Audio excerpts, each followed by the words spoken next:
Hey guys, tonight we find ourselves in ancient Egypt, standing before a grand tomb. The air is heavy with the fragrance of incense, its smoky tendrils curling into the still night. The distant sounds of wailing and solemn chanting drift to you, blending with the quiet rhythm of mourners gathering. There is something oddly mesmerizing about the whole scene, a ritual so sacred, so steeped in tradition, that it's almost as if the world itself slows down in reverence. But wait, this isn't just any mournful gathering. It's not some personal, family affair where you weep over a loved one.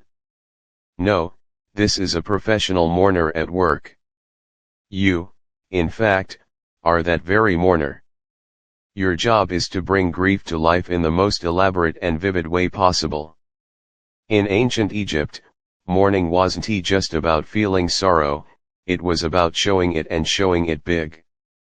The tears you shed, the clothes you tear, the rhythms of your lamentation, all of it is your livelihood. You probably won't survive this job, by the way. The emotional toll alone could be enough to drain anyone. But it's a job that's been passed down through generations, and it's one that demands a particular set of skills. The ability to cry at the drop of a hat, the flair to perform in front of crowds, and an understanding of the sacred role you play in guiding the deceased to the afterlife. Yes, your tears, your wails, your desperate pleas for the soul to find peace are part of a much bigger picture. You're not just performing for the living, you're ensuring the dead have a proper journey to the next world. So, before you get comfortable, take a moment to like the video and subscribe, but only if you genuinely enjoy what I do here. I'd also love to know where you're listening from. Post your location and local time in the comments so I can get a sense of where in the world we're all relaxing together tonight. Now, dim the lights, maybe turn on a fan for that soft background hum, and let us ease into tonight's journey together. In ancient Egypt, the profession of the mourner wasn't just some job for the faint of heart. It was a prestigious role, one that required immense skill and an understanding of the ancient rituals surrounding death. You've probably heard that death was an incredibly important part of Egyptian life, right? But what you may not know is that the rituals and mourning were seen as equally important as the actual funeral itself. The living, as much as the dead, were invested in ensuring that the journey into the afterlife was as smooth and serene as possible. The role of the professional mourner wasn't a random job assigned to just anyone. No, it was a craft, an art form. You are carefully trained to understand the subtleties of grief, to know the exact pitch of a wail, the intensity of a scream. You learn when to pause, when to whisper a prayer, when to beat your chest in the most dramatic, visible way possible. It's all about creating the right atmosphere, because, for the people of Egypt, this wasn't just about expressing sadness. It was about ensuring that the deceased had a good send-off, a send-off that would guarantee their place in the afterlife. Historians still argue over the precise origins of the professional mourner. Some suggest that mourning had a religious aspect from the very start of Egyptian civilization.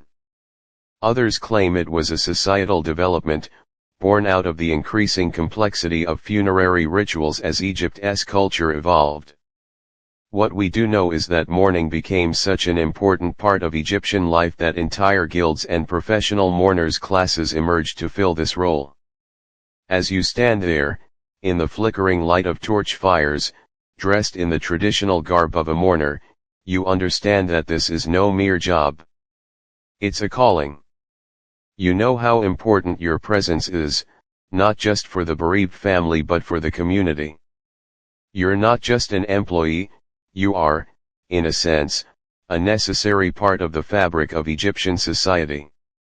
Without you, without the mourners, the soul of the deceased might never find peace, and the living might never truly move on. In the grandeur of the tomb before you, where wealth and power are evident in every stone and decoration, your role might seem small, but it is vital. The rich and elite families of Egypt knew that they had to have the most elaborate funerals. Pharaohs, nobles, and high-ranking officials all hired professional mourners to ensure that their burial rites were as grand and solemn as possible. They spared no expense when it came to ensuring the deceased had the best possible send-off. Your performance here is more than just a formality. The tears you shed, the wails that echo through the air, are meant to impress upon the soul of the departed how much they are mourned. Your sorrow becomes a way to honor their life. The louder and more dramatic your performance, the better. After all, a life as great as the one you're mourning deserves the most extravagant display of grief. As you look around, you see the other mourners, their faces painted with sorrow, their robes in tatters from dramatic chest beating. They too understand that this isn't a time for subtlety. No one will remember the quiet mourners. No, it's the ones who are willing to put on the most elaborate performances who will be remembered for their devotion to the dead. In a way, their reputation is on the line. Your role also extends beyond just the day of the funeral. You may be called upon to grieve at public events or participate in state funerals for the highest in the land. There are stories of mourners who were so skilled at their craft that they were in high demand, even being invited to mourn for pharaohs themselves. And as you stand here in this sacred space, you might wonder about the next steps in your own journey. What happens when you're the one being mourned? Will someone cry for you, as you have cried for others? As the ceremony continues, you stand at the edge of the crowd, watching with rapt attention as the elaborate rituals unfold before your eyes. The sun is beginning to set behind the distant pyramids, casting long, eerie shadows over the tombs. The air smells of burnt incense and fresh flowers, an odd combination of sacred and somber. But the task at hand is clear, and your training kicks in. This isn't just about crying or shouting, it's about creating a spectacle, a display that blends emotion with ritual. You've been hired to do just that. Now, let us get into the heart of your work, the actual mourning. You, the professional mourner, don't simply express sorrow for the deceased. You create an entire atmosphere of grief, where every gesture, every sound, matters. You've learned to express mourning with great drama. You know exactly how to wail in a way that feels deeply moving but never over the top. You've been trained in the subtle balance of sorrow and respect, never tipping over into the comical or the melodramatic, but always ensuring that the mournful tone remains present. Historians still argue whether the mourners of Egypt were a strictly professional group or if, over time, they became more of an occasional occupation for the wealthy elite who could afford them. Either way, your presence at these funerals is not an accident. The position is highly regarded, almost as important as the religious leaders or priests who perform the actual ceremonies. In some cases, it could even be seen as a form of spiritual service, your weeping believed to aid the journey of the deceased's soul into the afterlife.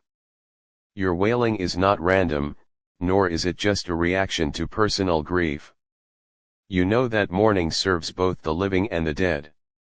For the living, it's a necessary formality to process grief, a public display of respect. You weep not only because you must, but because you are part of a communal ritual. You stand shoulder to shoulder with others, and your collective mourning helps to alleviate the sorrow of those closest to the deceased. The more you can make it seem like a genuine loss, the better. Your tears will be a balm to the family, a way for them to know they aren't alone in their grief. But for the dead, your work is just as crucial. Ancient Egyptians believed that the soul, after leaving the body, required a guide, a sort of mournful shepherd, to ensure it found its way safely to the afterlife. It was the belief that the cries and rituals performed by the mourners helped guide the soul into the underworld, where it would meet Osiris, the god of the dead. Your tears, your weeping, were seen as a way of showing respect for the deceased, a way of honoring their soul's journey.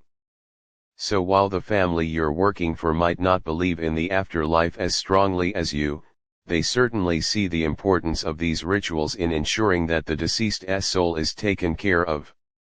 And yet, not all mourners were the same. The profession was far from uniform. Some mourners were more elaborate in their mourning than others, adopting more extreme measures to show their devotion to the deceased. You've heard stories of mourners who would tear their hair out, smudge their faces with ash, or even go so far as to wear funerary attire. Some would even go so far as to perform strange and elaborate actions, like screaming the name of the deceased or shouting nonsensical words into the night. The more dramatic your actions, the more attention you would attract. And attention meant money, so it made sense to push the boundaries of what was expected. This was a job not just for anyone. You had to be chosen to mourn at these funerals, and the competition could be fierce.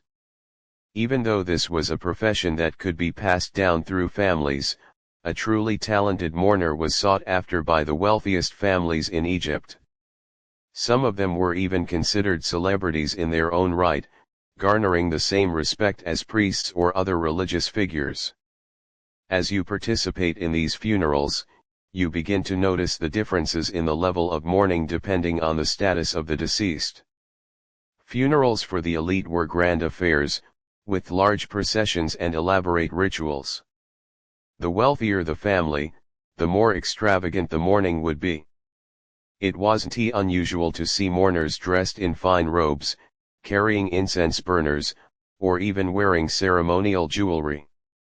These funerals were a performance, and the mourners played a critical role in ensuring that the family's social status was properly reflected in the mourning process. On the other hand, funerals for the lower classes were much simpler, less elaborate affairs. The mourning rituals were still important, but the families didn't have the same resources to spend on mourners or the grandeur of the procession. These events would be quieter, with a smaller group of mourners and fewer decorations. Yet, in both cases, the importance of the mourning process was universal. It was believed that whether you were rich or poor, the soul of the deceased needed to be properly cared for during this transition into the afterlife. This practice of mourning also extended beyond the borders of Egypt. In some of the neighboring regions, the role of the professional mourner was adopted, although the specifics of the rituals varied. Some cultures, like the Greeks, had their own versions of mourning rites, often involving hired lamenters to accompany the dead. However, it was in Egypt that the practice became most formalized. The Egyptians believed that these elaborate funerals, filled with professional mourners, helped maintain the cosmic balance between life and death. Without proper mourning, the entire order of the universe could be thrown into chaos. As you prepare for the next part of the ceremony, you notice the careful preparation that goes into every ritual. You're not just weeping for the dead, you're participating in a religious act, one that extends far beyond the physical world. This is a sacred duty, one that ensures that the deceased will be properly cared for in the afterlife. It's a job that demands your utmost respect and dedication. But as the mourning continues, you start to wonder about your own fate. What will happen when it's your turn to be mourned? Will there be mourners weeping for you? Will the world stop to acknowledge your passing, just as you've done for so many others? The ceremony drifts on, and you remain in your role as the central figure of the mourning process, fully aware of your significance in this sacred tradition. The crowd, gathered under the dimming Egyptian sky, continues their quiet mourning. Some are whispering prayers, others are chanting in rhythmic tones. The entire scene is meticulously orchestrated, with each participant fulfilling a role. And you're the emotional engine driving the whole affair.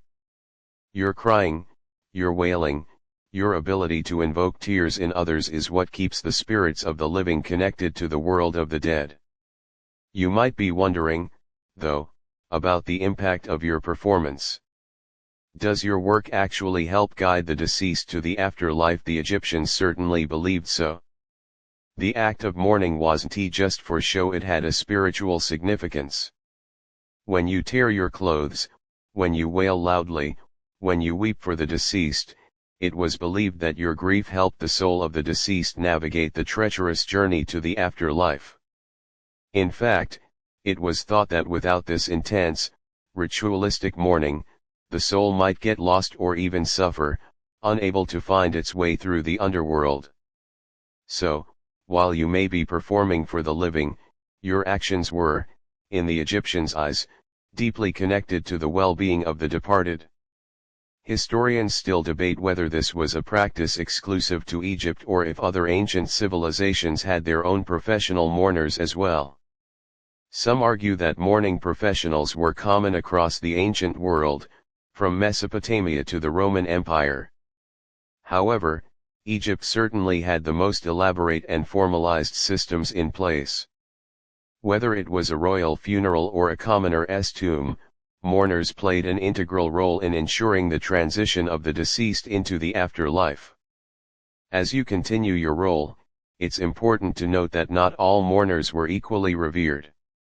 Your tears, your voice, your ability to create the right atmosphere of grief, those are the things that will determine whether your performance is successful. Were you dramatic enough? Did your wailing reverberate in the hearts of the mourners around you? Did you help those in the crowd express their own sorrow? After all, your role is as much about supporting the living as it is about honoring the dead. Without mourners like you, there's a chance that the community's grief wouldn't be expressed fully.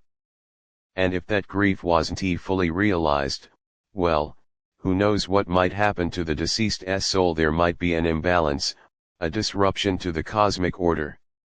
So, your job is as much about ensuring the emotional health of the living as it is about securing the soul's future.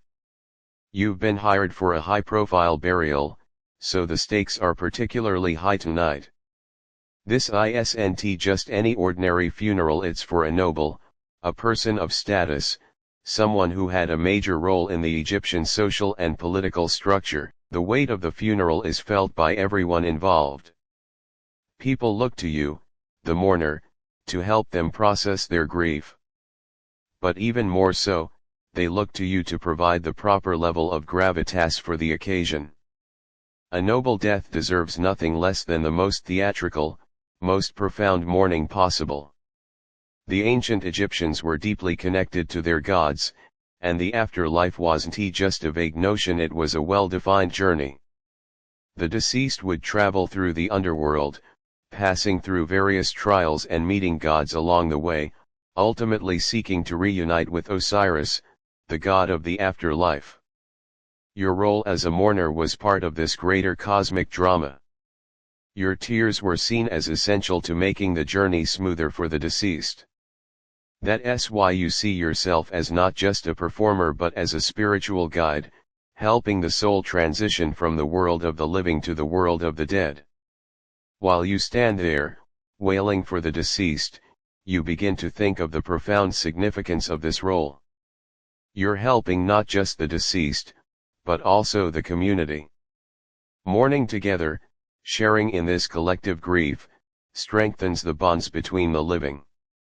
And in this society, where social structure is everything, these connections are sacred. People are bound to one another in both life and death, and your performance helps to keep those bonds intact. But just as the ritual deepens, your thoughts turn back to the nature of the profession itself. It's not always as glamorous as it seems. Yes, there's respect, yes, there's honor, but there's also a toll. The emotional labor of this job is immense. You can't simply turn off the sorrow you channel for others. You are deeply embedded in the lives of the people you mourn for, and with every performance, you're invited to carry their grief, sometimes even to the point of exhaustion. While your work helps others move through their sadness, it can be incredibly draining for you. Each funeral is a fresh wave of emotion that you must embody, each moment demanding more and more from you. But this is the nature of the work. You are a vessel for sorrow. And yet, even as the tears fall and your voice cracks with each wail, you remain aware of the subtle complexities that come with mourning. In many ways, this work isn't just about honoring the dead, it's about providing the living with a space to grieve. After all, it's the living who must continue, who must go on with their lives after the funeral. Mourning helps them find closure, a way to understand their loss. And in a society as ritualistic as ancient Egypt, where every death had its prescribed rites and ceremonial acts, your presence as a mourner isn't just a job, it's a spiritual service to both the departed and the living. The crowd's mournful cries rise with you, forming a wave of grief that seems to echo across the landscape, mixing with the sounds of the desert wind. The funeral procession continues, and you feel the weight of your role settle deeper into your bones. You've done your part, you've provided the necessary display of sorrow, but the journey of the deceased is far from over. There are many steps left in the afterlife, many trials yet to be faced, many gods to be appeased. But for now, your role has ended.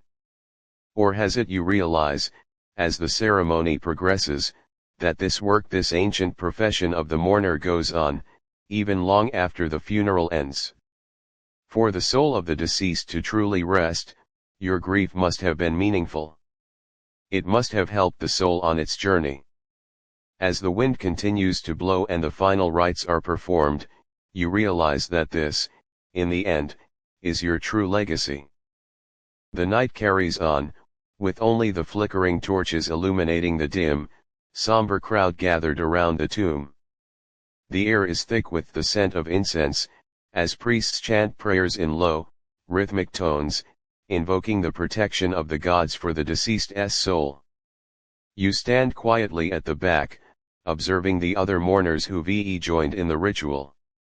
Some are wailing, some are silent, all of them participating in the same sacred task. The weight of the night is palpable, and for a moment, you wonder if you, too, should let your emotions run wild with the crowd. But then, as always, your training takes over. You realize that your job is more than simply shedding tears, it's about guiding others through this intense emotional experience. In fact, part of your role as a mourner is to show others how to mourn, to make them feel that their grief is valid. You've learned to be an emotional leader of sorts. While the other mourners may be caught up in their own feelings, it's your job to keep the atmosphere under control, ensuring that the grief remains appropriate for the ceremony. Too much wailing can feel exaggerated or out of place, and not enough can make the ceremony seem hollow.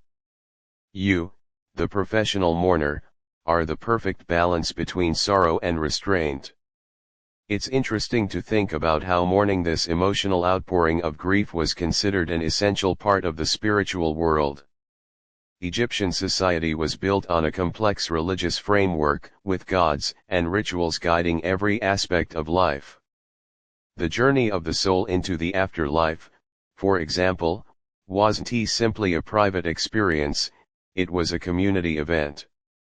That's why there were so many professional mourners. Each person's role was part of the larger narrative. While other cultures might have seen mourning as a personal, quiet act, the Egyptians understood it as a collective ritual. And as a mourner, you're not just doing a job, you're participating in the cosmic order of life and death.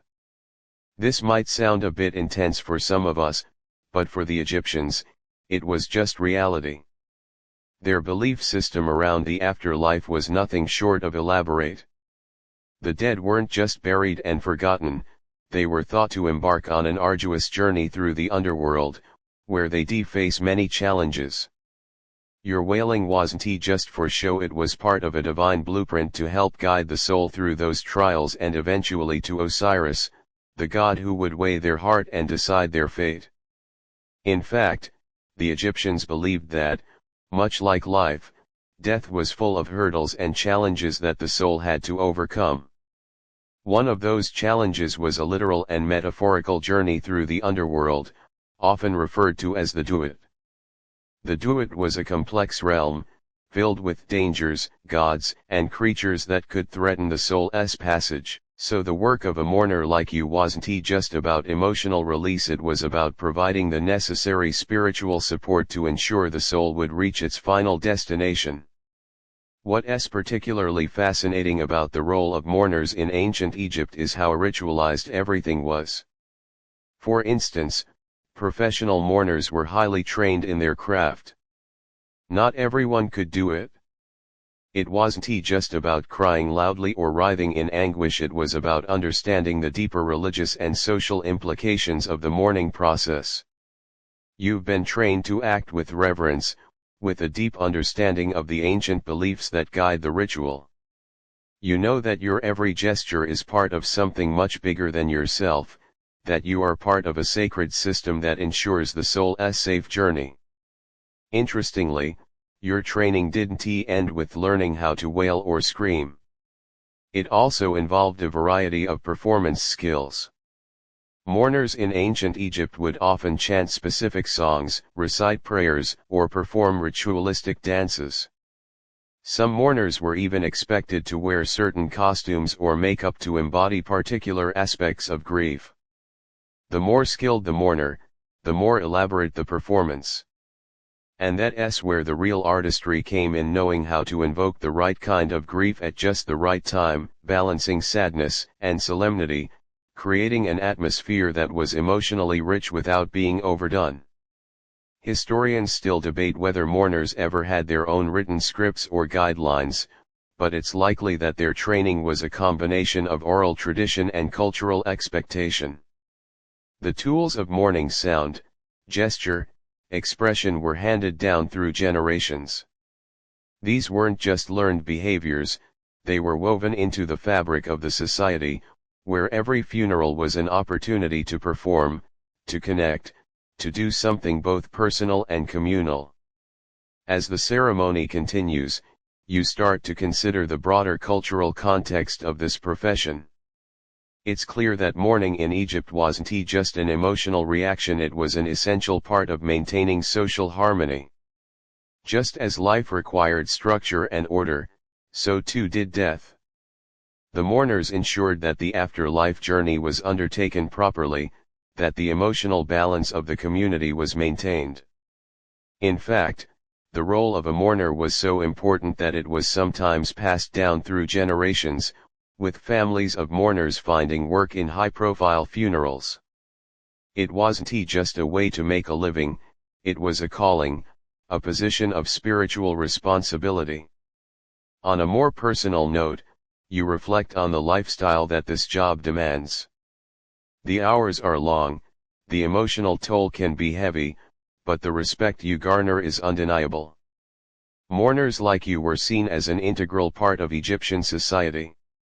While priests and religious figures might have been the direct spiritual leaders, mourners played a vital role in the emotional and social landscape of death. Without your wailing, without your participation, the funeral would be incomplete.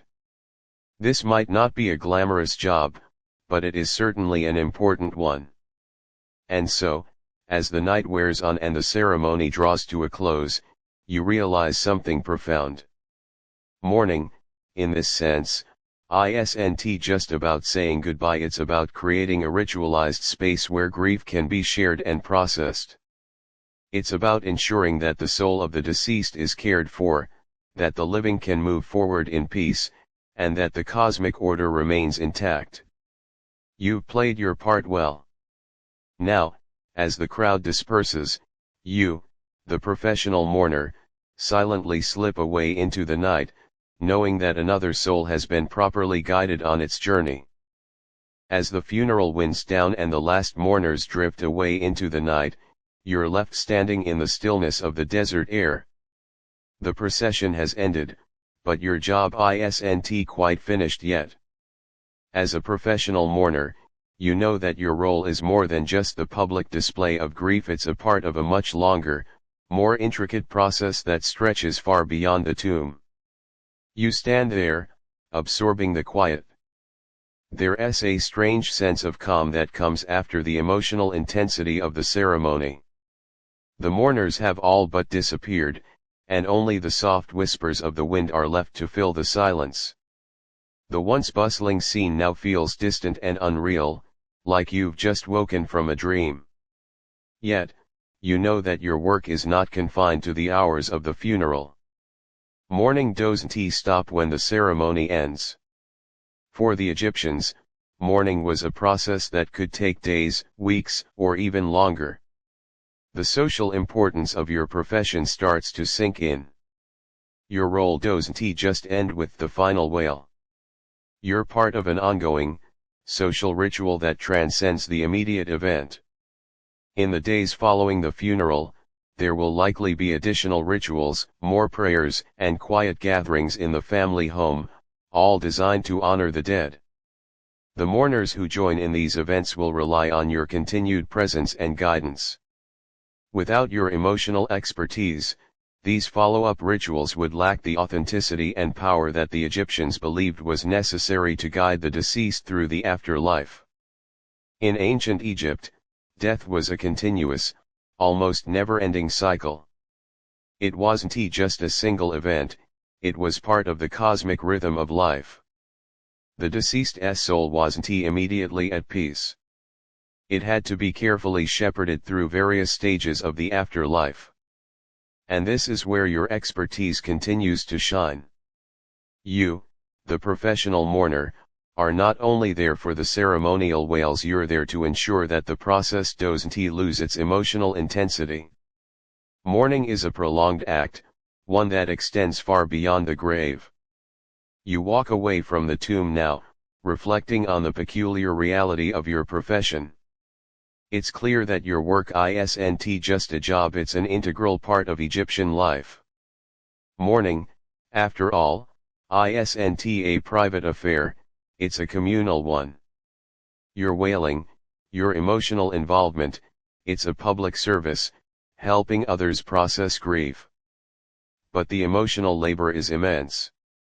You're constantly expected to be at the forefront of grief, embodying sorrow for others so that they can heal.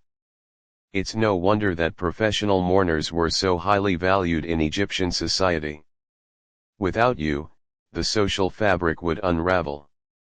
The next day, after some rest, you find yourself preparing for another round of mourning. It could be a different burial, or perhaps it's a family gathering to mourn the loss of a beloved ancestor. Whatever it is, you know that your role is integral. The community has relied on mourners like you for centuries, and the responsibility you carry is deeply ingrained in the very structure of Egyptian life. As the days progress, your work takes on a different form. Instead of loud wails, you're called upon to guide the emotional atmosphere with quiet reverence. Sometimes it's about the subtlety of grief, the way a quiet sob can create a profound emotional connection among the mourners. It's not always about the dramatic display of sorrow, but about the small, intimate moments that make the grieving process feel real.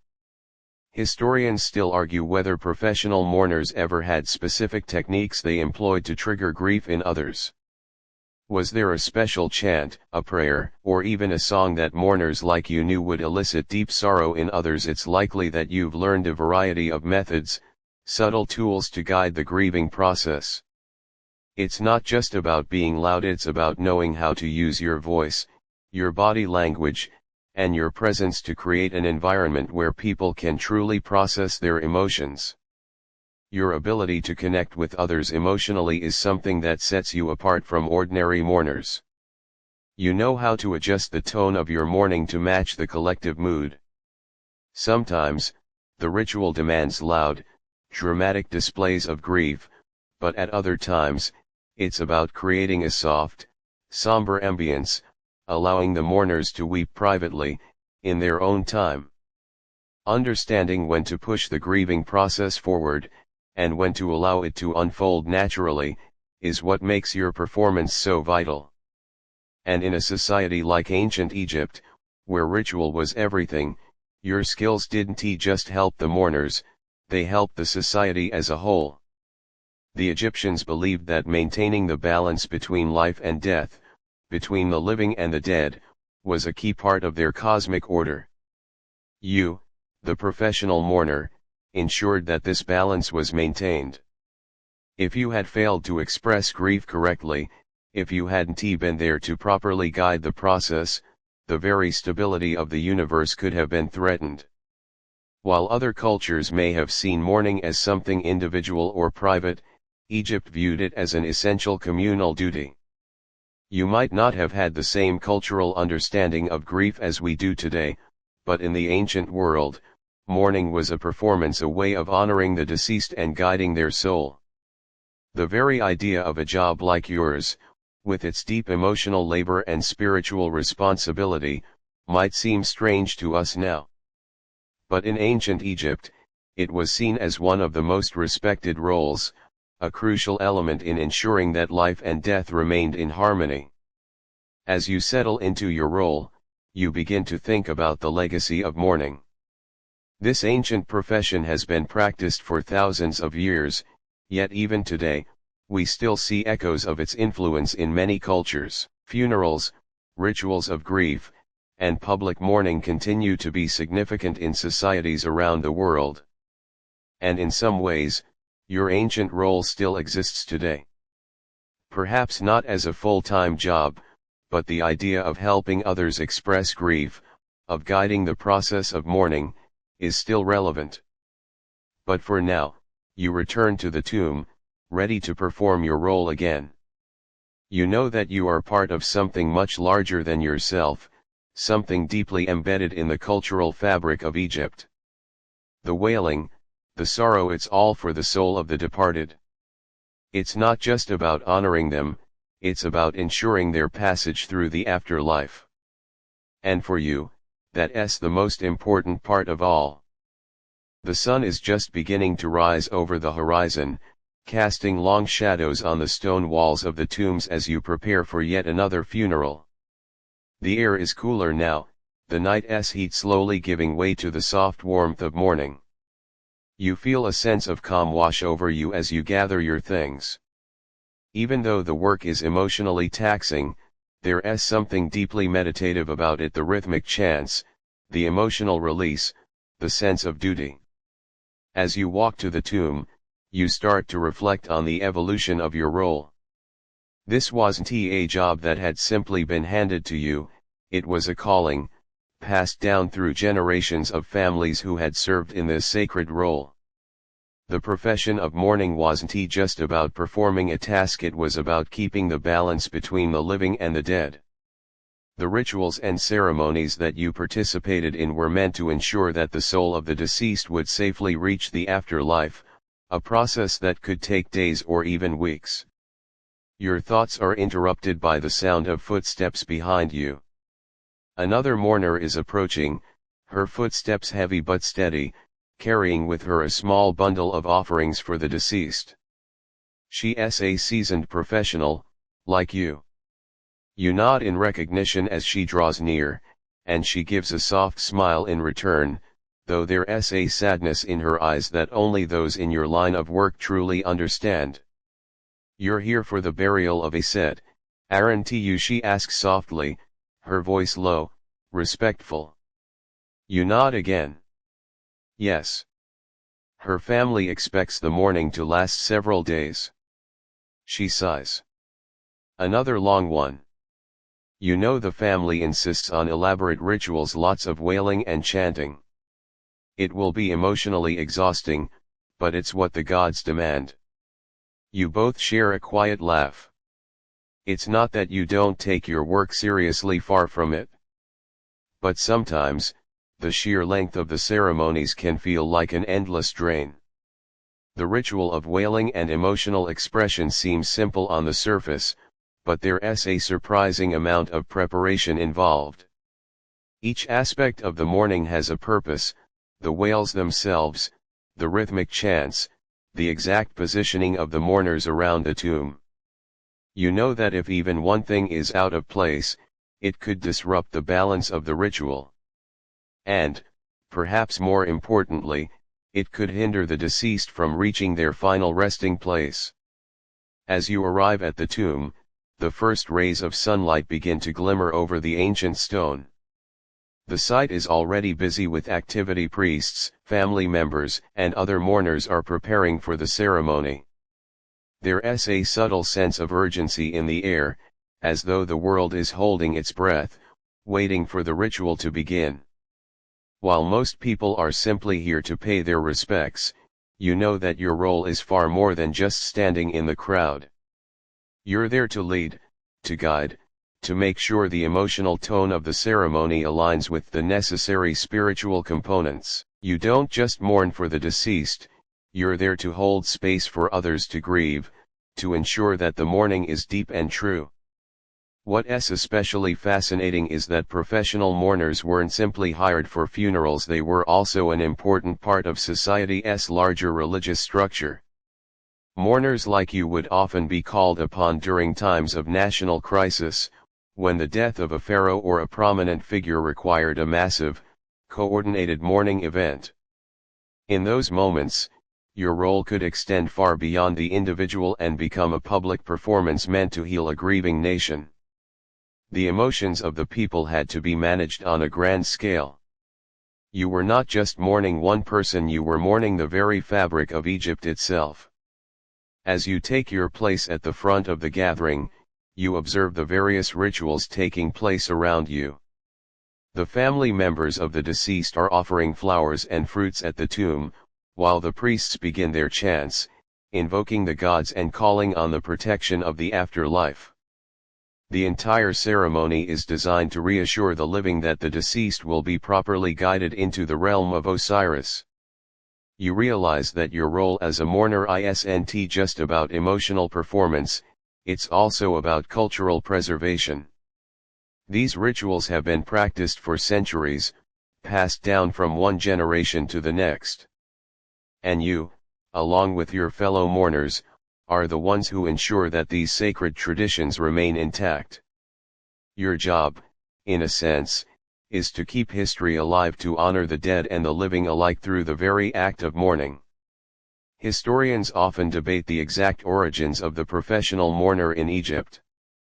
Some argue that the role emerged as a necessity to handle the large scale of funerals for Egypt's elite, while others suggest it was simply a natural evolution of the religious and cultural practices surrounding death. Either way, it's clear that mourners became integral to the fabric of Egyptian society. Without you, the ritual would lose its emotional weight. Without your participation, the very ritual of mourning might fall apart, and the dead might not reach the afterlife as they were meant to. As the ceremony progresses, you move through the motions, wailing softly in time with the others, your body language flowing in harmony with the ritual. There's a sense of comfort in the repetition, the familiarity of the gestures. It's almost as though you've become one with the ceremony, as though the very act of mourning has seeped into your bones. You know exactly when to raise your voice, when to bow your head, when to allow the silence to take over. You are the steady rhythm in the ever-changing tides of grief. What's particularly profound about your role is the sense of duty you feel toward the deceased. While others may see the mourning process as an obligation, for you, it's something much deeper. You're not just performing for the family's sake, you're performing for the deceased, ensuring that their journey into the afterlife is secure. Your work is a gift, a final act of kindness for someone who has passed on, making sure they are properly cared for during their transition. At the same time, there is something deeply humbling about the act of mourning. You are constantly reminded of the fragility of life, of the way death is an inevitable part of the human experience. But in mourning, there is also beauty. The entire ritual, with its wails, prayers, and offerings, is a testament to the resilience of the human spirit. Even in the face of death, people come together to create something profound, something meaningful. And in your small, humble role, you help make that possible. The ceremony eventually begins to wind down, and you take a moment to reflect on the work that has been done. The soul of the deceased has been properly honored, the grieving process has been carefully guided, and the cosmic order has been maintained. As the mourners begin to disperse, you feel a deep sense of peace settle over you. Another day, another ceremony, another life passed. But your work is never truly done. There will always be another funeral, another soul to guide on their journey. You turn and walk away from the tomb, ready for the next call, the next ritual.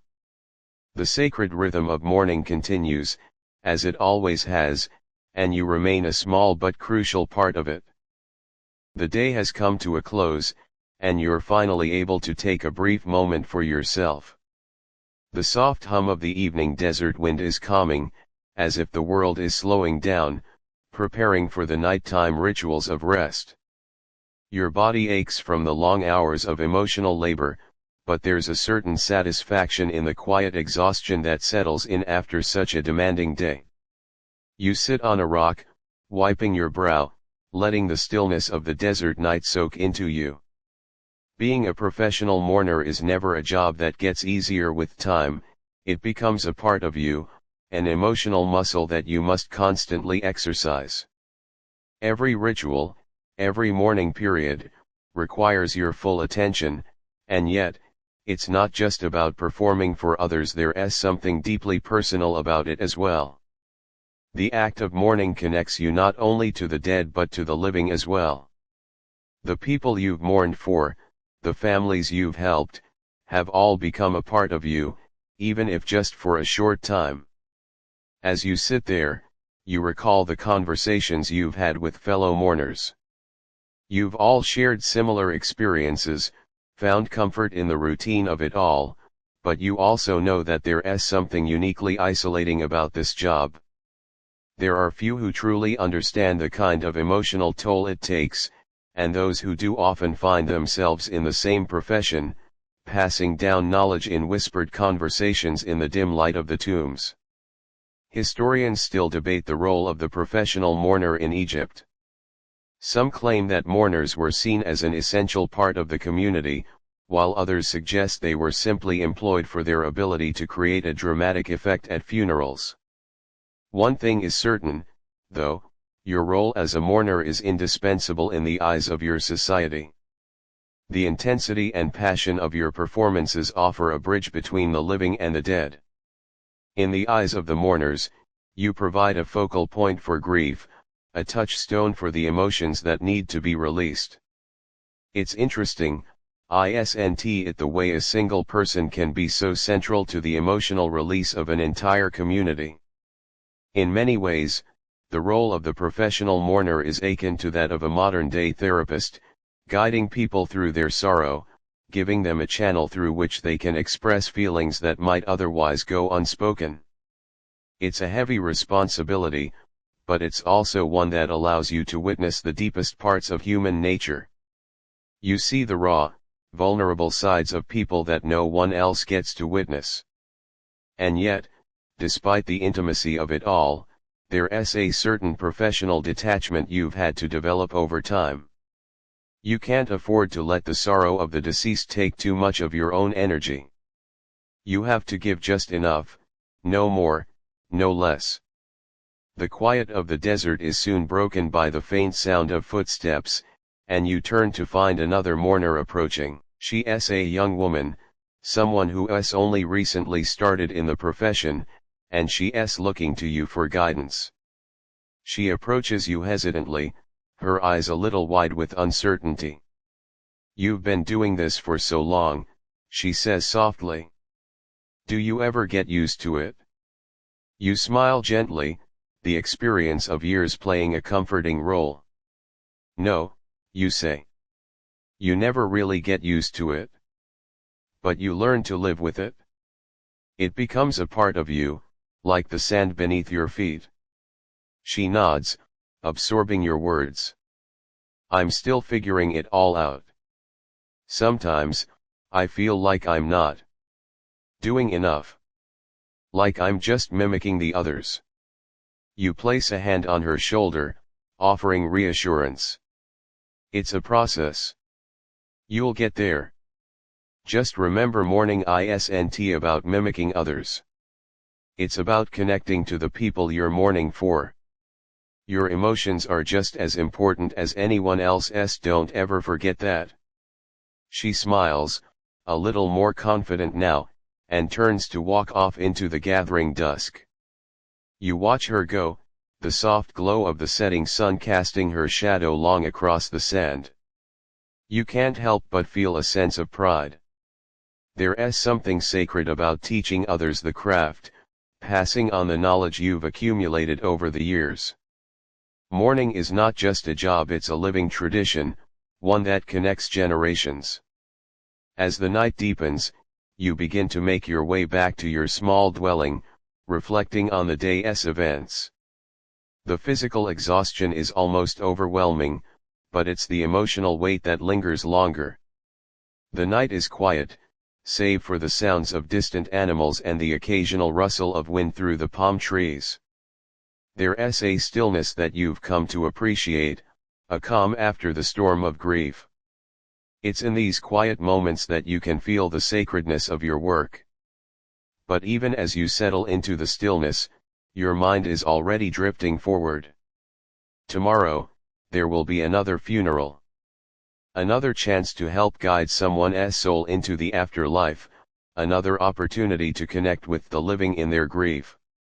This endless cycle of life and death, mourning and remembrance, it's both tiring and fulfilling. It's a rhythm that's as old as Egypt itself, and you, in your own small way, are a part of it. You think back on your first days as a mourner, the uncertainty, the awkwardness, the fear of not doing it right. But now, it's second nature. You know how to control the wails, how to align your body with the rhythm of the mourning, how to bring comfort with just the right touch. There are no words for it, really, just a deep, instinctual understanding of the emotional space you inhabit. But even as you think about all that you've learned, a small part of you wonders how much longer you'll continue this life. Will there come a day when the weight of mourning becomes too heavy to bear, or will you continue to perform this sacred duty, passing it on to the next generation, ensuring that the cycle remains unbroken? For now, though, those thoughts are pushed aside. The night is calm, and you're alone with your thoughts. Tomorrow will come soon enough, and with it, another funeral. Another life to mourn. Another soul to send on its journey. But for now, you rest. The early morning light breaks softly over the horizon as you rise from your sleep. The sand outside your window is still cool from the night, and the stillness of the world seems to hold its breath. You've grown used to the quiet mornings, where everything feels like it's waiting for something to begin. Your body feels heavy, your muscles stiff from the day before, but you've learned to push through. Mourning never stops, and neither do you. You stretch your arms above your head and move toward the simple basin of water you keep by your side. The coolness of it helps clear your mind, refreshing you for the day ahead. You've always had a habit of starting each day with a moment of calm, a time to center yourself before stepping into the emotional demands of your role. It's essential, this quiet pause, because the rest of the day will likely be filled with the sounds of grief. Today, you have another funeral. The morning will start in the late afternoon, giving you just enough time to prepare both physically and mentally. It's an exhausting ritual, but the need to carry it out is as ingrained in you as breathing. As you get dressed, you find yourself recalling the early days of your profession. Back then, you had no idea how deeply it would affect you. You thought it would be just another job, like any other, but it's never been that simple. Every funeral, every mourning period, is different. Each one touches you in a way that's difficult to explain, and yet, you know that your purpose is to help others express their grief, to help them release the emotions they can't always put into words. You've often heard it said that mourning is an art, and in a way, you've come to agree. It's a delicate balance between sorrow and release, between honoring the past and allowing the future to unfold. The wails, the chants, the rituals, they're not just for the dead. They're for the living, too. You're helping them to process something that's often too overwhelming to face on their own. There's an old saying in Egypt that goes, "The dead have their songs, but the living have their tears." It's a simple statement, but one that carries a lot of weight. The dead, after all, are gone, but the living remain, burdened by the weight of loss. As a mourner, it's your role to help shoulder that weight, to provide a space where grief can be fully expressed without judgment. You know that the mourning will not end with the funeral, it will linger long after. The act of letting go is something that will take time, but your job is to make sure it begins in the right way.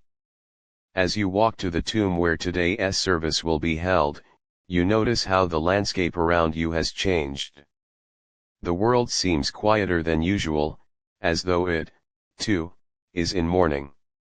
The ancient stones of the tomb stand silent, casting long shadows across the sand. You can almost hear the whisper of the past, the echoes of centuries of similar rituals. It's humbling, really, to think that you are part of a tradition that spans millennia. The same rituals, the same acts of mourning, have been carried out for generations, stretching back to the first days of the Egyptian civilization. The priests have already arrived at the tomb, preparing the offerings and prayers for the deceased. You nod to them in acknowledgement but don't speak just yet. You're not there to guide them, they're the spiritual experts. Your role is a more grounded one.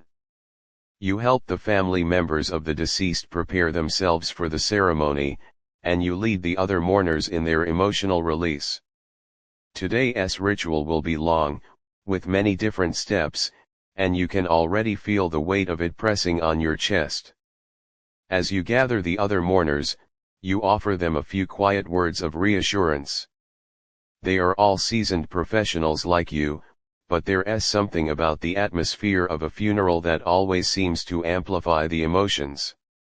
Even the most experienced mourners sometimes find themselves overwhelmed by the grief of the moment. But that's why you're here, to hold steady, to provide the structure and the rhythm that the ritual requires.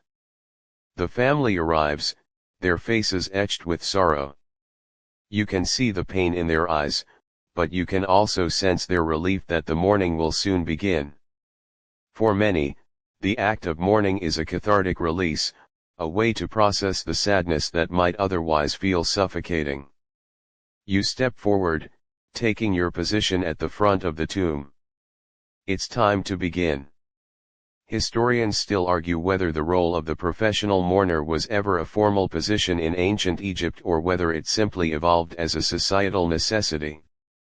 Some say that mourners were more like performers, hired to create an emotional spectacle for the benefit of the grieving family, while others believe that mourners were seen as spiritual guides, intermediaries between the living and the gods. What's clear is that the role became deeply intertwined with the religious and cultural fabric of Egypt. You were not simply crying out of sadness, you were creating an atmosphere that ensured the soul's peaceful transition to the afterlife. The wailing begins, a steady rhythm that builds in volume and intensity. You can feel the weight of the emotion in the air. The mourners' voices rise and fall, and for a moment, you lose yourself in the sounds. The wails are not just expressions of sorrow, they are prayers. Each cry is a plea for the gods to take the deceased safely to their resting place, a prayer that ensures they won't be left wandering in the afterlife. As you move through the motions of the ritual, you are aware of the intricate nature of your craft. It's not enough to simply cry loudly or make dramatic gestures. You must be measured, controlled, and intentional. The mourning has to flow in waves, building slowly and then receding, just as the emotions of the living do. The rituals of the Egyptian funeral are meant to help those left behind process their grief, but they also serve a more profound purpose, they create a spiritual structure that supports the transition of the soul. You can feel the heat of the afternoon sun pressing down, but the warmth of the moment is a comforting one. The desert surrounding you is vast and unforgiving, but here, in the presence of the tombs and the family, there's a sense of purpose. For a brief time, the world outside fades away. You are here, in this moment, to do one important thing: guide the deceased to the afterlife and help the living begin to heal. As the wailing subsides and the ceremony begins to wrap up, you feel a wave of exhaustion. The work has been emotionally taxing, but it's also been fulfilling. You've done what you were meant to do: help the family release their grief, offer solace, and provide the necessary spiritual framework for the deceased to move on. The air is still heavy with the weight of the ritual, but there's a peace that comes with the completion of such an important task. You take a deep breath, feeling the energy of the moment settle into your bones. As the last of the mourners disperse, you remain for a moment longer, reflecting on the day's events. The work is never truly done, and there will always be another funeral, another ritual to perform. But for now, you're content. Your part in this ancient tradition has been fulfilled, and you can rest easy knowing that you've done your duty. The evening settles over the land like a blanket, and you find yourself in a quiet corner of the tomb, reflecting on the day's work. The ritual of mourning has come to an end, but the echoes of it still linger in the air. The scent of incense, the low hum of the mourners' chants, the flickering of torchlight, they all hang in the space, a reminder of the emotional depth that just unfolded. It's a familiar feeling by now, a sense of calm after the storm of grief. But there's something else too, something more difficult to articulate. As you sit there, the shadows stretch across the sand, and you can't help but think about the broader scope of your role. You've been a part of countless funerals over the years, each one unique, yet somehow all connected by the same thread, the ever-present march of life and death. The thought is both comforting and unsettling. In your time as a professional mourner, you've witnessed the passage of so many lives. Some were old, some young, and some in between. And in each case, you've played your part, helping the living let go of the dead. And yet, there are moments, like tonight, when you wonder about your own place in all of this. What happens to those who are left behind, the mourners themselves? Do they ever find peace, or are they destined to repeat the cycle of grief over and over again? Historians have debated whether the mourners themselves, over time, become too entangled in the grief they help create. After all, your profession demands that you open yourself to the emotions of others, sometimes in a way that becomes all-consuming. There are moments when you wonder if your own heart has become too heavy with sorrow, if the lines between the living and the dead have become blurred. The first time you thought about this was when you were just starting out in the profession, still learning the rhythms and routines of mourning. A seasoned mourner, one of your mentors, had shared with you a piece of advice that you still carry with you: you can mourn for others, but you cannot mourn for yourself. At the time, you had dismissed it as just another piece of ancient wisdom, something that was meant to guide you through the rituals. But as the years have passed, you've begun to understand the weight of that statement. Mourning is a gift to others, but it comes at a cost. Tonight, you're reminded of this lesson as you look out across the desert, the vast expanse of sand stretching into the distance. The sky is a deep shade of violet now, and the first stars begin to twinkle overhead. It's hard not to feel small in this moment, as if you're just a fleeting figure passing through the grand sweep of time. The desert has seen countless generations come and go, each one leaving behind its own mark on the land. And yet, the land remains the same. The tombs, the pyramids, the rituals, they've all endured. There's something eternal about it, something that gives you a sense of belonging and yet, paradoxically, reminds you of your own impermanence. You stand, brushing the sand from your clothing, and begin walking back toward your dwelling. The path is quiet, save for the occasional rustle of wind through the palms. It's a long walk, but it's one you've come to appreciate. The solitude allows you time to process the events of the day, to let the emotions you've absorbed settle into place. The stillness of the night is soothing, and the air is cool, a welcome change after the heat of the day. As you reach your dwelling, you find yourself reflecting on the families you've helped over the years. You've seen so many faces, heard so many stories. Some were filled with sorrow, others with relief. Some mourned for loved ones they never truly knew, while others grieved for those who were taken too soon. You've seen families come together, only to be torn apart by the weight of their loss. And yet, despite it all, there's something beautiful about the process.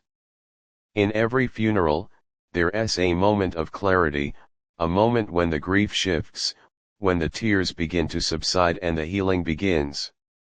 It's a process that you've witnessed countless times, and in some ways, it's a reflection of your own journey. You, too, have learned to carry the weight of others' grief without letting it crush you. You've learned to mourn, not just for the dead, but for the living as well. The role of the professional mourner is a strange one. It's not just about performing for the deceased, it's about connecting with the living, offering them a space to process their emotions. You provide a structure for their grief, a channel through which they can release their pain and begin to heal. And yet, you can't help but wonder if there will ever be a moment when your own grief demands to be released. After all, you, too, are human. You, too, have experienced loss. But that's the paradox of the profession. You must constantly give of yourself, and yet you can never fully let your own grief surface. You are a guide for others, but who guides you when it's your turn to mourn? Historians have long debated the personal toll of the professional mourner's role. Some suggest that the constant exposure to grief and loss eventually takes a psychological toll, leading mourners to burn out or become disconnected from their own emotions. Others argue that the ritual itself provides a kind of catharsis, a way for mourners to release their own pent-up emotions. But for you, the reality lies somewhere in between. You've learned to manage your emotions, to find a balance between your personal grief and your role as a professional mourner. It's not easy, but it's the only way to continue doing the work you've been called to do. As you prepare for bed, the silence of the desert surrounds you. The weight of the day's events still lingers, but it no longer feels overwhelming. It feels like a natural part of the cycle, a cycle that you are both a part of and a guide for. You close your eyes, and for a brief moment, you allow yourself to let go of the weight of others' grief. Tomorrow will bring more mourning, more rituals, but for tonight, you are at peace. The stillness of the night settles deeper, and as you lie in bed, you allow your thoughts to drift. The faint sounds of the desert night, soft breezes, distant animal calls are the only reminders of the world outside. For a moment, it feels like the desert has swallowed everything else, leaving you alone with your thoughts. You think back on your earlier years in this profession, the first time you stood before a gathering of mourners. The fear, the uncertainty, and the rush of emotion all came crashing over you. But back then, you were just following orders. Now, it's part of who you are, an integral aspect of your very being. As a young mourner, you had been unsure of how deeply the profession would touch you. At first, it was just another duty, another ritual that needed to be performed. But over the years, something changed. The weight of it all began to settle in your bones, and you realized that you weren't just performing a role, you were offering something far more profound. You were providing an emotional service, one that required not only technical skill but also an open heart. You remember your first funeral, vividly. The family had been composed, their faces drawn with sadness but not overtly distraught. But as you began your mourning, something strange happened. As you wailed, as you performed the rituals, you felt a connection to them. You began to understand their sorrow in a way that was unexpected. You weren't just a performer anymore, you were a part of their grief, a necessary outlet for their pain. It was an awakening, of sorts. For the first time, you understood the depth of your role, and it became impossible to see it as anything less than sacred. That first funeral was a turning point. It marked the moment you stopped being just a mourner and started becoming a guide, someone who walked alongside the grieving, helping them navigate the jagged path of loss. You've heard other mourners talk about this moment, the moment when the role stops feeling like a job and starts to feel like a calling. And as you lie in bed, you know that you, too, have crossed that line. The grief of others has become yours to bear, and you have learned to carry it without letting it break you. Still, even after all these years, there are moments when it all feels overwhelming. The weight of so many souls, so many stories, can be exhausting. And yet, you also know that the work you do matters. There's a reason that Egypt, with its deep traditions of death and the afterlife, has entrusted this role to people like you. It's not just about the rituals, it's about the connection. You are the thread between the living and the dead, between the past and the future. Historians still argue over the exact origins of the professional mourner's role. Some suggest that it evolved from religious practices in early Egypt, while others point to the influence of neighboring cultures, such as Mesopotamia, where similar practices were already in place. The role of the mourner, it seems, has existed in various forms for millennia. In some cultures, it was a purely performative role, while in others, it was seen as a deeply spiritual calling. The Egyptians, it seems, merged both of these elements, creating a position that was both a technical skill and a spiritual service. For you, it is both. It is your craft, and it is your way of offering solace. As you reflect on this, you hear the soft rustle of the desert wind outside your window. It's a sound that has become almost comforting, a reminder of the continuity of life and death, the cycle that you are so deeply a part of. For a brief moment, you allow yourself to forget the weight of the day. The grief of others no longer feels like a burden, instead, it feels like a shared responsibility. You are not alone in it. The entire community, the entire world, participates in the act of mourning. You are simply one part of that vast network. And as the night deepens, your thoughts shift to the families you've helped, the faces you've seen pass through the tombs and the rituals. You wonder, for a moment, about their lives after the funerals. How do they carry on? Do they find peace? Historians have written much about the grief rituals of ancient Egypt, but little is known about what happened to the mourners themselves once the ceremonies ended. Were they able to process their own emotions, or did they, too, carry the weight of sorrow long after the funeral was over? You've seen families change in the wake of a death. Some families grow closer, others become fractured by their loss. Some find comfort in their faith, in the belief that the deceased will continue to exist in the afterlife. Others, perhaps, struggle to find meaning in the face of such finality. You've seen all of this, and yet, each time, it's different. Each loss is unique, and each grieving process is a deeply personal journey. The role of the mourner is not to judge or to offer answers, it's simply to help the living navigate the process, to give them space to feel and to release. But you, as a mourner, are also a part of this process. You are not exempt from grief, nor should you be. The rituals you perform are not just for the deceased, they are for you as well. The act of mourning is universal, a shared experience that transcends time and place. As a professional mourner, you've come to understand this on a profound level.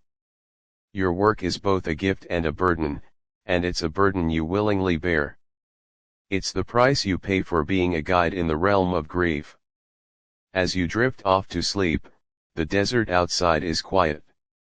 The stars shine overhead, distant and cold, as if they, too, are witnesses to the grief of the world. The silence is deep, but it's not empty. It is full of meaning, full of the stories of those who have passed and those who remain. You close your eyes, and in the stillness of the night, you feel a deep sense of connection to it all. Tomorrow will bring more rituals, more mourning, but for now, the weight of the day has lifted. You allow yourself a moment of rest, knowing that the work will continue, that you will continue to walk alongside those who mourn.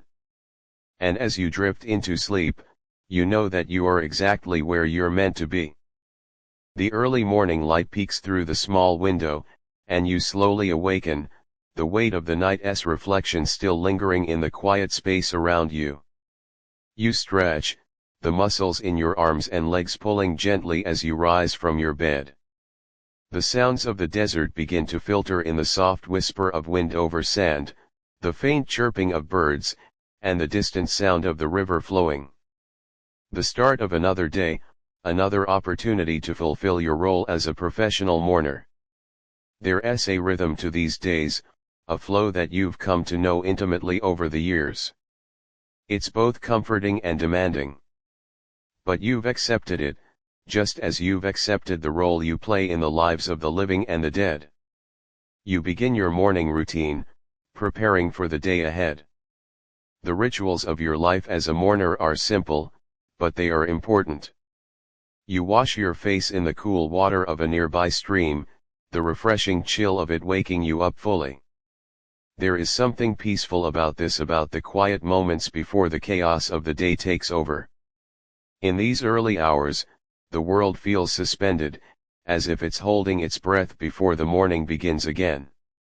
It's a brief respite, but it's one that you cherish. As you prepare your simple meal for the day, you think about the families you've worked with in the past. Each one is unique, with its own story and its own pain. Some have accepted the death of their loved ones with quiet dignity, while others have struggled to come to terms with the loss. You think of the ones who have become like family to you, those who have returned to you time and time again. In many ways, you are a constant in their lives, a reminder that, even in their darkest moments, they are not alone. But the mourning process is never the same. Some families seek solace in the rituals you perform, while others need more personal moments to grieve. Some cry openly, while others hold their emotions in check, their grief hidden behind stoic faces. You've learned to navigate these differences, adjusting your approach to fit the needs of each family. It's a delicate balance. Too much emotion and the ceremony can become overwhelming, too little, and it risks feeling hollow. You are often reminded that mourning is not just an emotional experience, it's a cultural one. The ancient Egyptians had a complex relationship with death and the afterlife, and this was reflected in their mourning practices. The mourning rituals were carefully constructed to provide not only comfort for the living but also to ensure the deceased's successful journey to the afterlife. These rituals were deeply ingrained in Egyptian society and had a profound impact on how the living viewed their own mortality. Historians have debated the meaning behind the elaborate mourning practices of ancient Egypt. Some argue that the rituals were purely a means of ensuring that the deceased were properly cared for in the afterlife, while others suggest that they had a more profound psychological function. The act of mourning, it seems, was as much for the living as it was for the dead. By performing these rituals, the mourners themselves could find some semblance of closure, a way of releasing the grief that bound them to the deceased. You've come to see this in your own work. The grief that families carry is not just for the person who has died, but also for themselves. It is a grief that must be acknowledged and processed before it can be released. As the sun rises higher in the sky, you make your way to the burial site, your mind shifting into the role of the professional mourner. You wear the traditional garments, a simple robe of linen, and carry with you the tools of your trade, a small bundle of incense, a container of oils, and a reed flute. These items will help you guide the ceremony, providing both spiritual and emotional support to the family and friends of the deceased. You have become adept at knowing when to speak, when to pause, and when to let the emotions of the moment take over. It's a delicate art, one that requires not only technical skill but also an intuitive understanding of human nature. As you approach the tomb, you are greeted by the family. Their faces are somber, their eyes red from hours of crying. It's clear that they've been up since the early hours of the morning, preparing for this moment. You offer them your condolences, speaking softly, and then begin the ritual. You can feel the weight of their grief pressing in around you, but you don't let it overwhelm you. Instead, you focus on the task at hand, the performance of the morning rituals, the prayers, the chants. These are the tools you've honed over the years, and they are as much a part of you as the breath in your lungs. As you begin the chanting, the family joins in. The voices are soft at first, hesitant, but as you continue, the rhythm begins to build.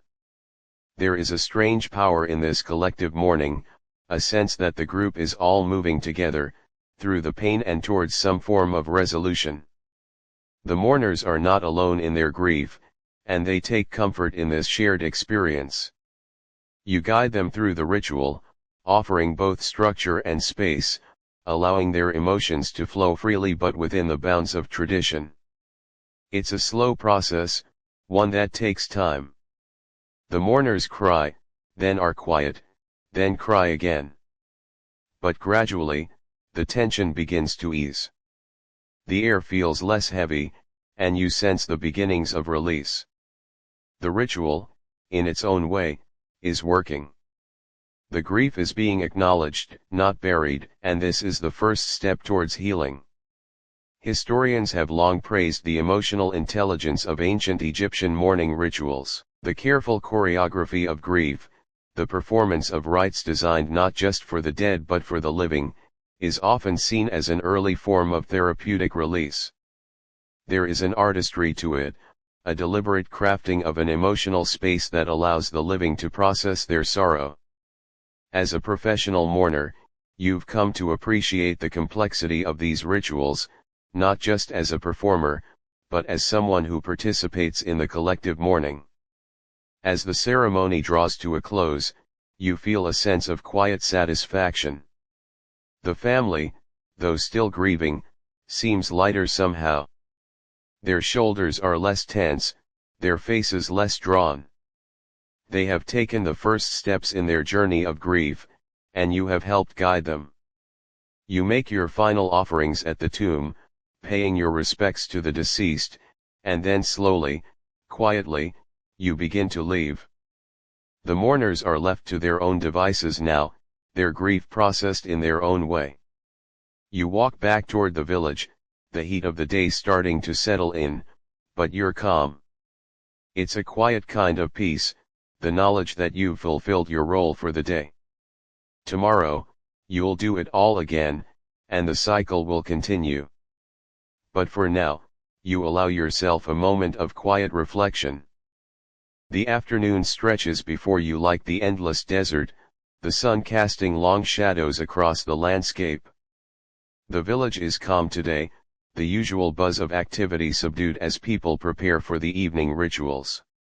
You've grown accustomed to the rhythm of life here, where the days flow one into another like the Nile, each one marked by the ebb and flow of emotions, traditions, and mourning.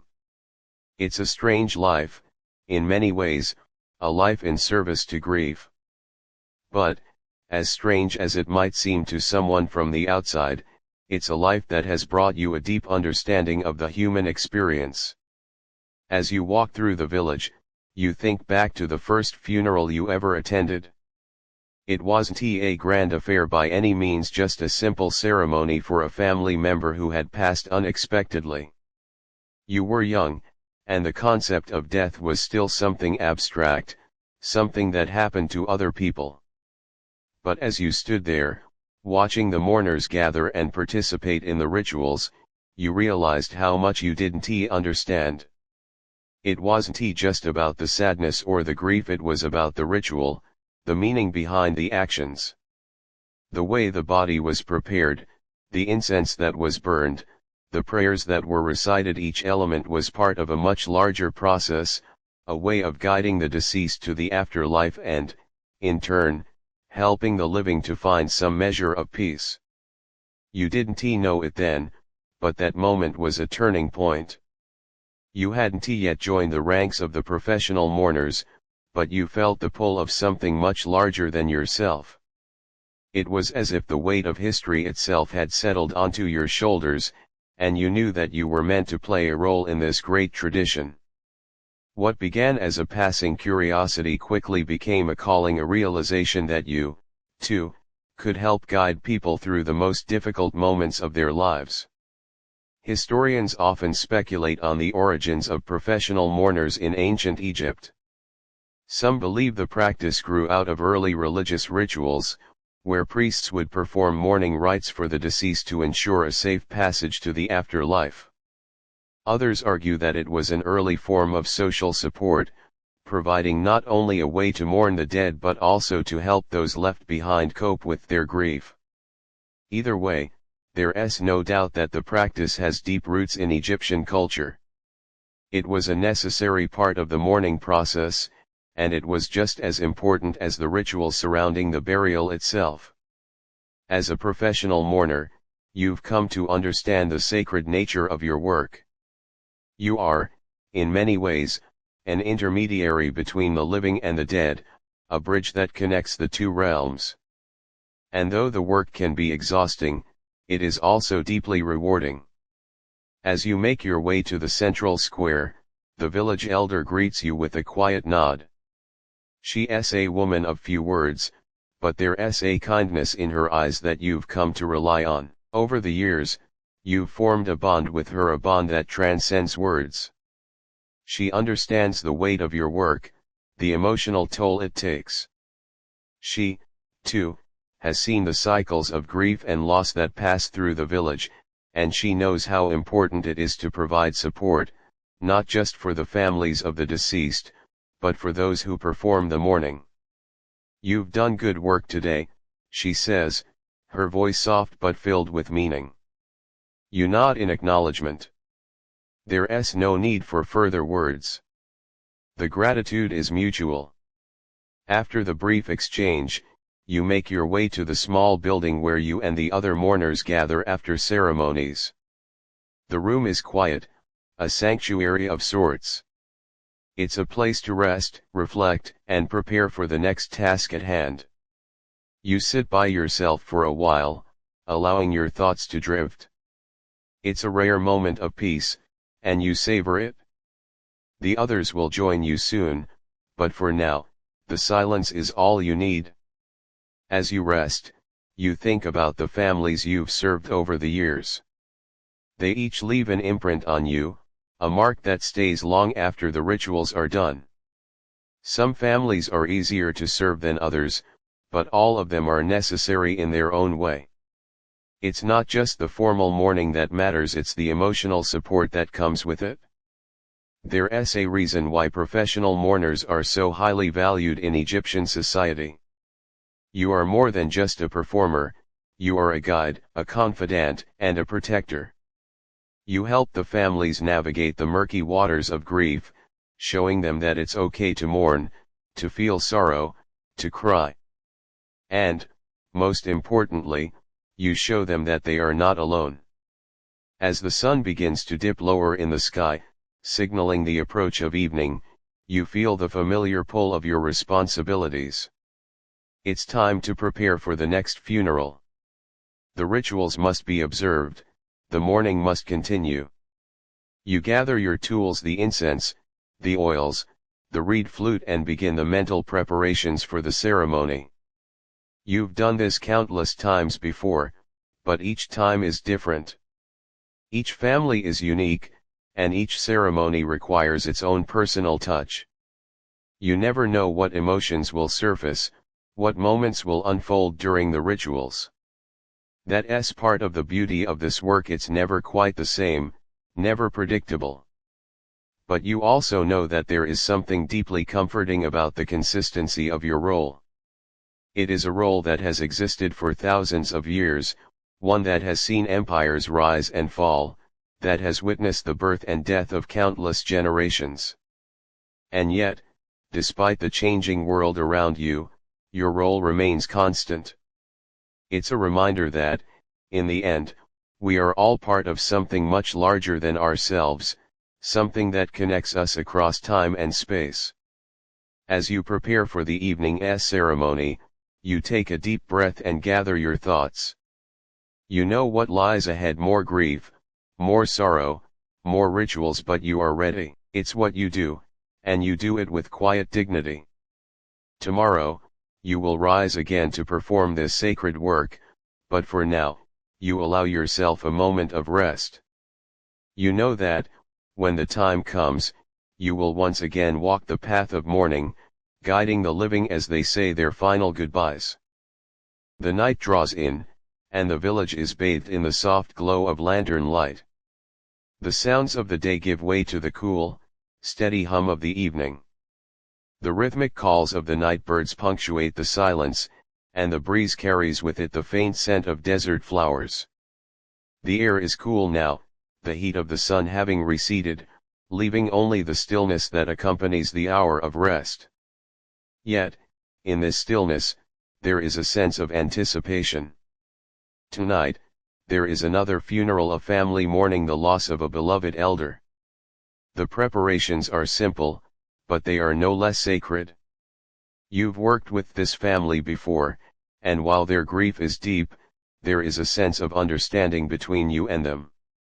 They know what to expect from the ceremony, and you know how best to guide them through the ritual. You make your way to the burial site, the lanterns casting flickering shadows along the path. The air feels heavier tonight, thick with the weight of sorrow. As you arrive, you find the family gathered at the entrance, waiting for you. There is a quiet solemnity about them, their faces lined with both sadness and respect. They are not strangers to grief, and tonight, they are prepared to face it once again. You offer a silent greeting as you approach, acknowledging their pain without words. The ceremony will begin soon, but first, you take a moment to center yourself. You have come to realize that, in many ways, the work you do is as much about your own emotional state as it is about the families you serve. You must be calm, focused, and steady, for only then can you provide the support they need. The role of a professional mourner requires not just technical knowledge of the rituals, but also emotional resilience, the ability to be present, to help the family feel seen and heard in their sorrow, without becoming overwhelmed by it yourself. Historians have noted that the emotional resilience of professional mourners was a key aspect of their role in ancient Egyptian society. Unlike the family members who were deeply involved in the mourning process, mourners were expected to maintain a certain distance from the grief, offering comfort and support without becoming consumed by it. This was a delicate balance to strike, and it was one that required years of experience and training. Some scholars suggest that the emotional detachment of the professional mourner was not a sign of coldness, but rather a necessary protective mechanism.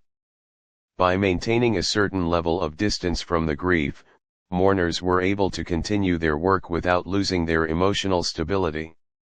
It's something you've learned over the years, how to compartmentalize your emotions, how to keep the sorrow at bay without letting it cloud your ability to perform your duties.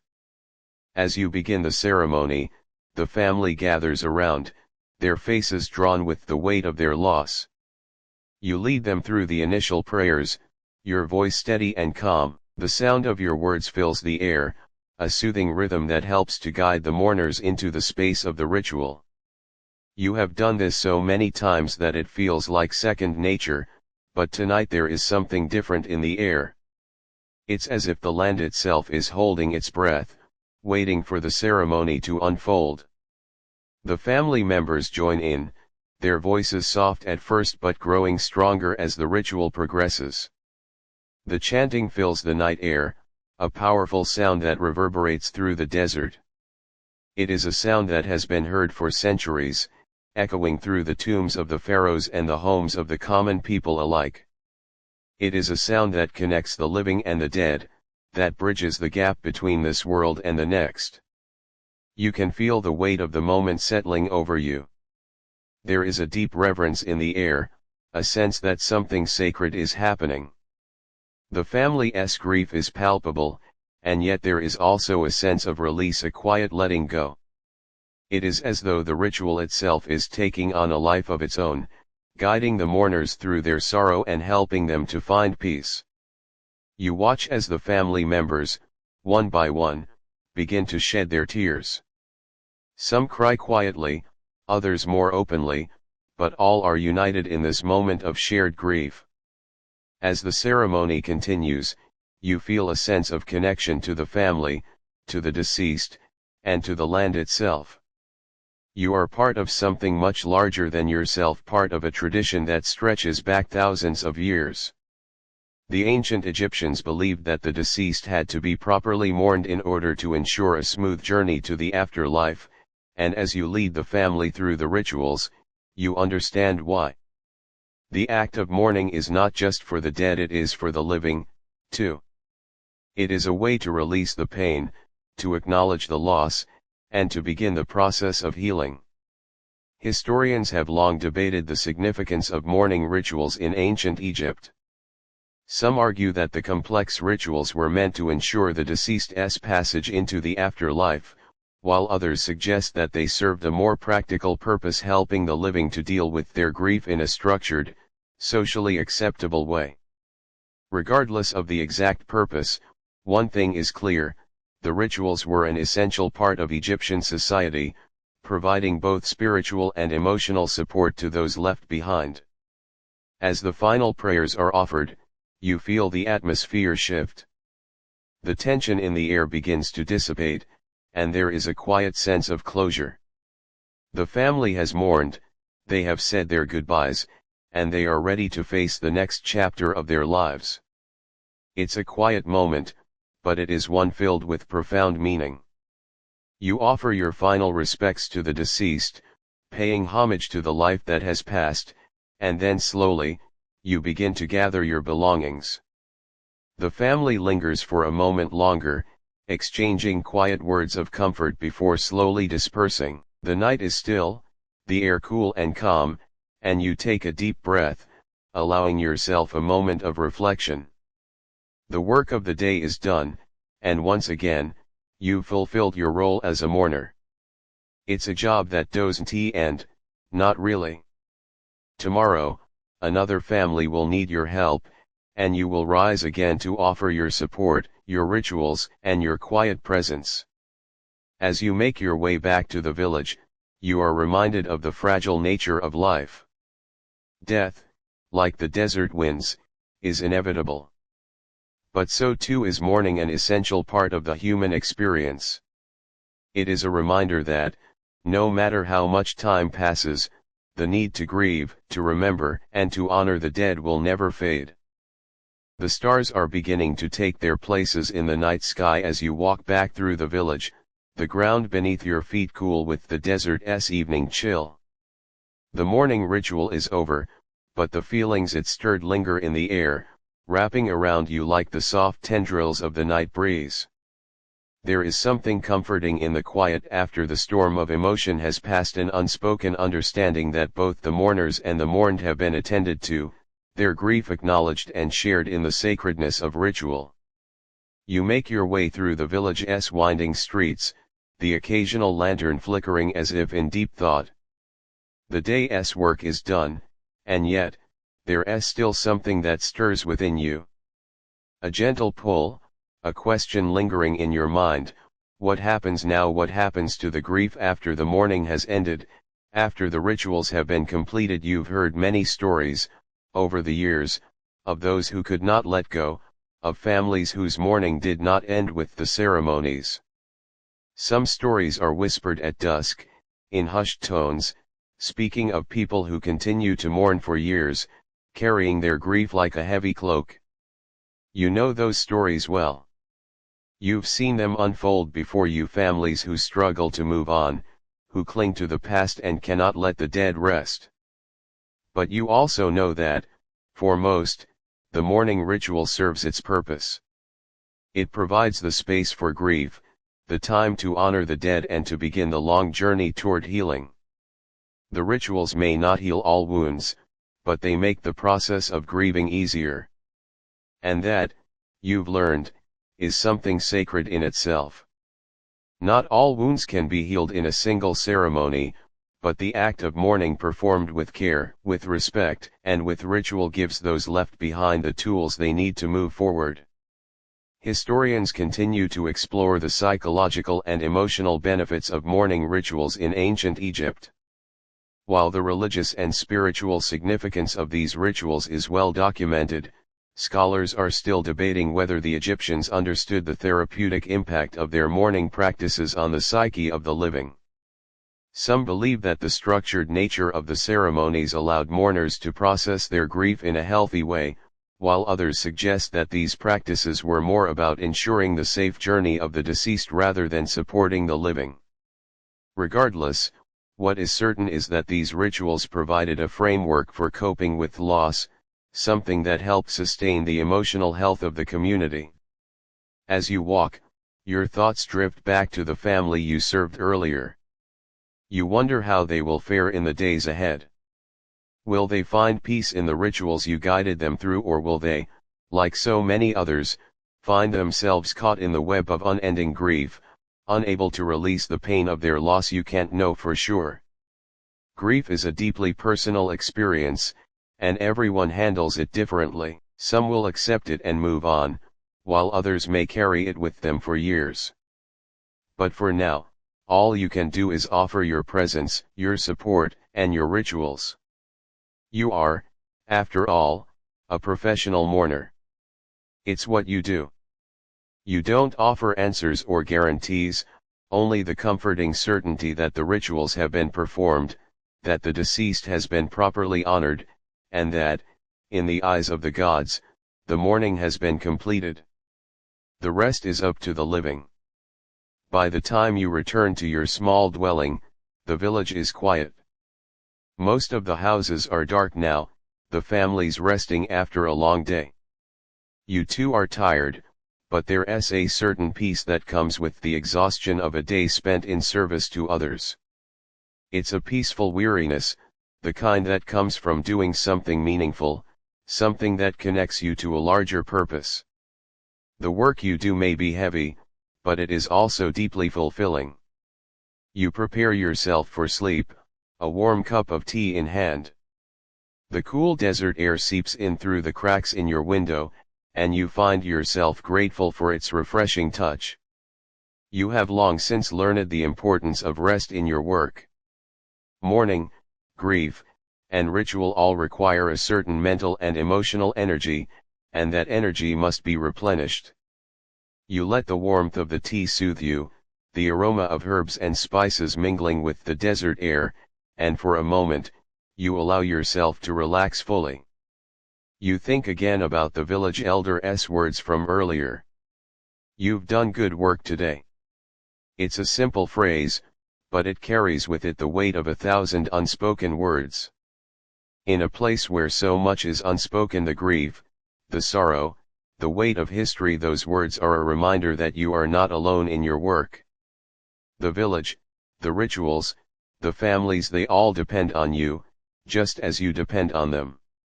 Historians argue whether the role of professional mourners was seen as a spiritual vocation or simply a necessary societal function.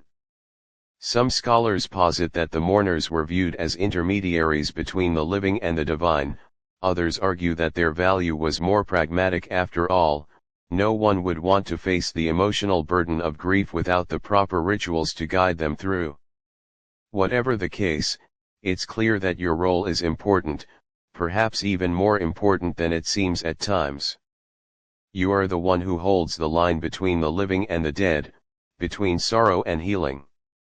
And for that, you find quiet pride.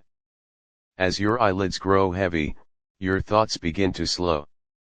The familiar sounds of the night, the occasional call of a desert bird, the soft rustling of leaves in the wind become a lullaby, soothing and steady.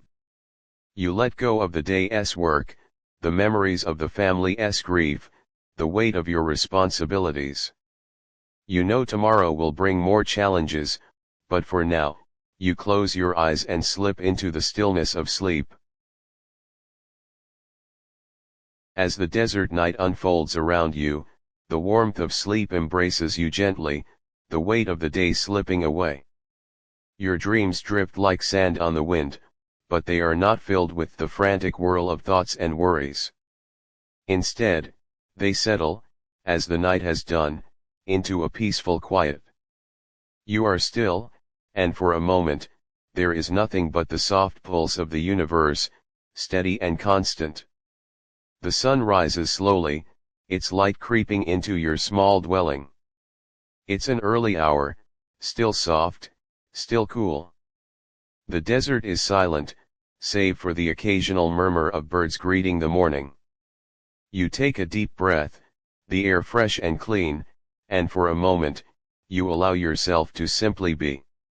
The weight of the world feels lighter at this hour. It is the time for stillness before the work of the day begins. As you rise from your bed, you reflect on the rituals of the night before. The family you served is still with you in your thoughts. Their grief, their sorrow, it lingers in the spaces between waking and sleeping. But today, the grief is quieter, softer. You know that, in time, it will become a part of them. The mourning will fade, and the rituals will settle into the fabric of their lives, as they do with every family you serve. The work of being a professional mourner is not a task you take lightly. It is a vocation that requires both emotional endurance and a deep understanding of the rituals that shape the lives of those you serve. But it also asks for something more, an understanding that grief, in all its forms, is universal. It crosses cultures, eras, and lives. The act of mourning may look different in every culture, but the need for it, the need to honor the dead, to acknowledge the loss, to begin the healing process, is constant. This, you know, is why the role of a mourner is sacred. It is not just about the rituals, it is about being present for others in their darkest moments. It is about creating space for grief, for healing, and for remembrance. Historians often debate the deeper meanings behind ancient Egyptian rituals, questioning whether the formalized mourning practices were about reverence for the gods, the pharaohs, or simply the act of grieving itself.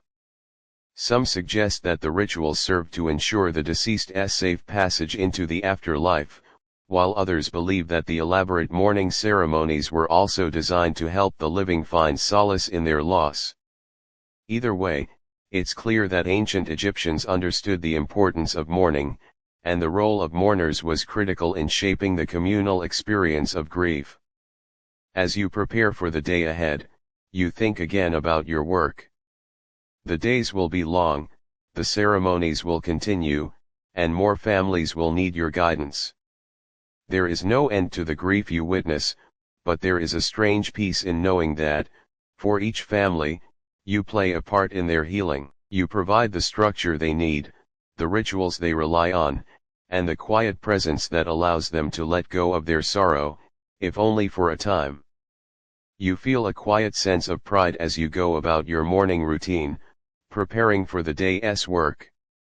There is something deeply fulfilling about what you do, something that extends beyond the rituals and the prayers. It is the act of being there, of offering your presence to those in need. It is about the small moments, the quiet exchange of looks, the unspoken understanding that passes between you and the family, the feeling that you have helped them to move one step closer to healing. You are not a therapist or a counselor, but in many ways, you fulfill a similar role. You create the space for grief to be expressed, for loss to be acknowledged, and for the process of healing to begin. You step outside, feeling the warmth of the sun on your skin as it rises higher in the sky. The desert is beginning to stir, the first signs of life returning to the village. The air is still cool, but it will soon heat up, as it always does. The world is waking, and with it, the reality of another day. But even as the day beckons, you know that there is a certain peace in the work you do. The rituals, the mourning, the grief, all of it is part of a larger rhythm, a cycle that has been repeating for centuries. And as you step forward into the day, you carry with you the quiet knowledge that you are a part of something much larger than yourself, a tradition, a community, a shared understanding of the importance of honoring those who have passed. Historians have long been fascinated by the role of professional mourners in ancient Egyptian society. Some believe that their function went far beyond mere ceremony, suggesting that mourners were spiritual guides who helped the dead find their way to the afterlife. Others argue that their role was largely social, a necessary part of maintaining order and ritual in Egyptian society. Regardless of the specific function, what is clear is that the role of the professional mourner was deeply embedded in the cultural fabric of ancient Egypt. As you continue your journey, the knowledge that you are fulfilling this age-old role brings a sense of calm. The world around you is full of noise and distractions, but in this moment, you are centered, connected to something that has lasted through the ages. The ancient rituals, the deep-rooted customs, the simple acts of remembrance, they are all part of a larger tapestry, one that you are privileged to be a part of. As you finish your morning tasks and prepare for the day ahead, you know that you will continue to serve those who need it, continuing the work that has been passed down through generations. And though the work may be hard, it is also fulfilling, a quiet calling that helps you connect to the world in a way that few others ever will. So, as you step into the daylight, the heat of the day beginning to rise, you carry with you the stillness of the night, the peace that comes from honoring the past, and the hope that it will continue to guide you as you face the future.